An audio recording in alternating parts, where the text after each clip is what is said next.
Leashes are an important part of our SUP equipment, and it's really important we know how to use them. In this SUPboarder video, we focus on the initial setup of your leash to get you ready to hit the water. There's a whole load of information out there about leashes, which ones to use, how to take care of them, how to connect them, and we have created a ton of videos just on those subjects, which we'll link to in the description below. But this video is going to help you know exactly what you need to do and lay out the steps from unboxing your leash to taking your first paddles on the water. So if you're new to SUP, make sure you stick around to watch the full video. Firstly, we have two different types of leashes, a coiled leash and a straight leash. They are used for different disciplines within SUP because of their safety features, but there can be some crossover too. A coiled leash is generally used in flat water and moving water. So if you're just cruising around with your friends, going on a touring adventure, or taking on some moving water, then a coiled leash works best. This is because a coiled leash sits on top of your board and stays out of the water, causing less drag. It also prevents debris like seaweed getting caught on the leash. If you fall off, the board is always very close to you as the leash recoils up as it comes back toward you. A straight leash, on the other hand, is used for the surfing environment. When a wave pulls against your board, your leash stretches out and there is the potential for the board to spring backwards toward you. A coiled leash would increase that recoil and potentially make it dangerous, whereas a straight leash keeps the board away from you to a certain degree or gives you more time to react to the board pinging back. You can use straight leashes on the flat water too, and this is no problem, but you may want to lift it up onto the board so you're not dragging the leash in the water. Before moving any further, let's look at the different parts of the leash. We have the cuff, which comes in different sizes and attaches to your ankle, calf, or waist belt via Velcro. The swivel, and that connects to the cuff. The cord is the leash length. And then we have the rail saver at the end, which is a 3-stage Velcro attachment. Some leashes come with a string as well, either connected to or separate from the rail saver. Now we know what types of leashes are on the market. The next step is to find the correct length of leash. Now the rule of thumb is that your leash should be the same length as your board. It is hard to find many leashes over 10 feet, and if your boards are over 10 feet in length, then a 10 feet leash is acceptable. Leashes also come in different thicknesses too. This generally applies more to the surfing environments like SUP surfing, foiling, or downwinding, but can also be applied to flat water. A thicker leash will create more drag when paddling in flat water, but is necessary when surfing big waves as we need a thicker leash to withstand the force of the wave pulling the board. A thinner leash will suit smaller waves better and will also create less drag, but can break easily under pressure of waves given the size of the board it is attached to. There's usually a guide on the back of leash packaging to let you know what thickness you need for the surf size. Coiled leashes have different thicknesses too, so use your judgment to know what might best suit you. Looking at straight leashes, when you purchase a new leash, it will come packaged in loops. Whilst this looks cool, it is a pain when using for the first few times, as the leash is kinked and tends to get wrapped around your feet. If you buy a new straight leash, a top tip is to stretch out the kinks before using it. This can also test the strength and build quality of the leash too. Stand on the leash and pull up either side to stretch it out. You can also tie the leash off to something and pull it so you stretch it out that way. Coiled leashes will generally be fine to attach right away and use on the water. Now we have our leash, it's time to connect the leash to the board. Depending on which board you have, there are a few different ways to connect your leash. If you use an inflatable SUP, your board may have a D-ring at the back or at the tail of the board. This is where the leash attaches. Now the string that came with your leash doesn't necessarily need to be used with this type of D-ring attachment. You can just slot the rail saver through the D-ring on most boards. The rail saver opens up with the Velcro by peeling each strip back, leaving that long strip at the end. If you have a thick Velcro, you can fold it in to fit through the D-ring. Once the Velcro end is through, you reach the space between each Velcro. Then you pull the leash so it rests against that D-ring and fold the Velcro strips down to secure. That extra little Velcro tag at the end then attaches for extra security. If your inflatable board doesn't have a D-ring attachment, Then you may have a handle at the tail of the board to attach your leash to. It attaches in the same way. We also realized that some leashes don't have Velcro or that rail saver and only have a string attachment. You'll need to slot the string through the D-ring and then feed the cuff of the leash through that gap in the string to connect your leash.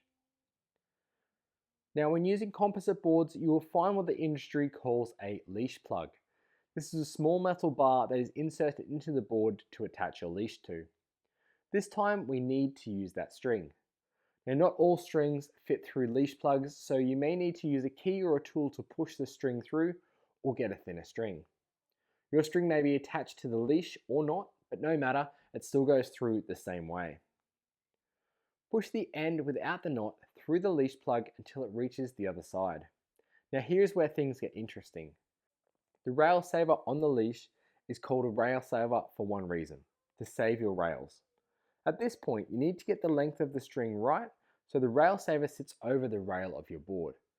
This is especially important when using your board in surf conditions. Why? If the string of your leash sits over the rail of your board and your board is taken by a powerful wave, the string has the strength to rip through the board and leave a cut. Rail savers are very important to save your board from damage. You may need to resize the string if this is an issue for you, or try to double the string like this and slide the Velcro end of the leash through both holes to secure the rail saver in the right position. Attach the leash as explained before. You'll need to do this for leashes that have this string connected as well.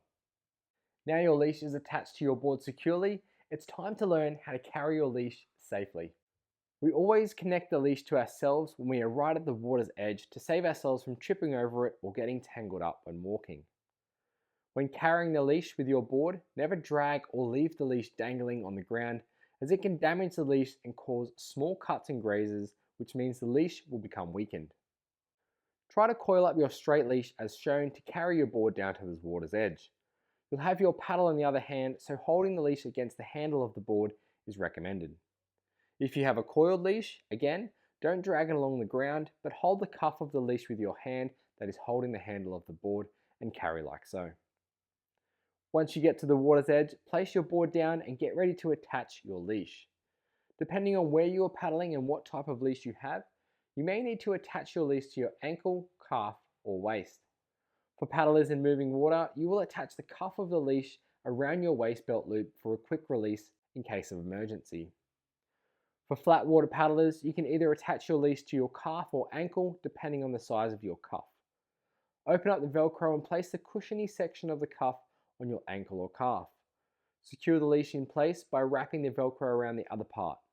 A handy tip here would be to line up the swivel on the cuff with where it feels most comfortable. The best way to attach your leash for flat water paddling would be to have the swivel sticking directly out behind your heel and the Velcro securely fastened so it doesn't twist. This ensures the leash is well out of the way when standing in parallel sup stance, and the leash won't get caught around your feet or the paddle when paddling.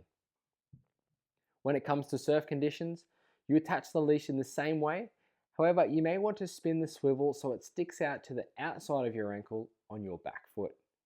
This way, when you are stepping back for turning, when surfing, foiling, downwinding, and your foot is placed across the board in surf stance, the leash is behind you and is out of the way from getting wrapped around your feet or the paddle. These are the best ways we have found to connect your leash to our legs, though you may have found a more preferred way for your technique. Another tip could be to pull your wetsuit over the leash cuff to stop it from moving or twisting when in surf conditions. This can be an added benefit, however, it does make it difficult to remove the leash if you ever needed to. We hope you learned a lot in this SUPboarder video about leashes, and this keeps you safe out on the water. Stay tuned for more videos about leashes coming out very soon, including some strategies on removing your leash, getting your board back to you, and what you can do when the leash gets tangled around your feet. Before we go, we have some do's and don'ts to remember when using a leash on your SUP. Do wear a straight leash in the surf. Do wear a quick release coiled leash in moving waters. Do rinse your leash regularly with fresh water. Do check the condition of your leash regularly and replace it ideally before it breaks. Do use the correct length leash string on composite boards to protect your rails. Consider the length of your surfing leash. Use a quality, thicker SUP-specific straight leash in bigger surf and not a standard surfing leash.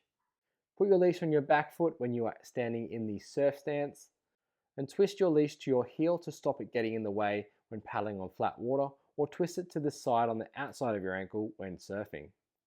Make sure you do your leash up securely, and do wear your leash, don't just trail it behind your board. And remember, refasten the Velcro on your leash when not using it so it doesn't stick to everything. Don't drag your leash along the ground. And remember, don't leave your leash in the sun when not in use.